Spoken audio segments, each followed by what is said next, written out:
میراڵگیان ئەمەوێت قسەت لەگەڵ بکەم. ئیتر نامەوێت بچی بۆ قوتابخانە، لە ماڵەوە بمێنەرەوە و یارمەتی من بە لە ئیش و کارەکانە. بەس نمرەکانم زۆر باشن و یەکێکم لە باشترین قوتابیەکان. تخوا باوەز لە خوێندن نەهێنم.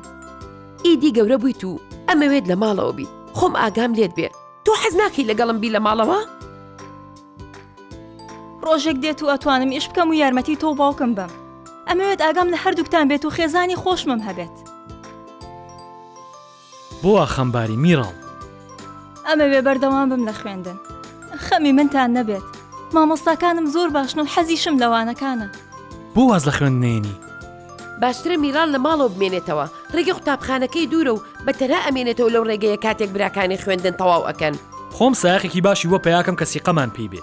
مافی خۆیەتی خوێندن تەواو بکە. سیرکە چەنی حەز لە خوێندنە. خۆ من چیم ئەوێ لە دڵخۆشی ئەو زیاتر. ئیشەڵڵا سەلامەتە بێت. میراڵ زیرەک و ئازایە. چی پێویست بێ پێمانەڵێت و ئێمەش پشگیریەکەین. هەموو شتێکیش باش دەبێت. زۆر سپاس مامە. هەز بە سەلامەتیەکەم کە تۆ هاتوو چۆن پێیەکەیت. شایانی نییە میراڵ، هیچم نەکردووە. خۆشحاڵم.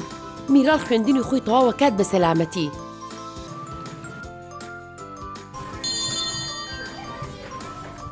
بەڵێ میراڵ ئەتەوێت چی بڵێ؟ سپاس مامۆستا.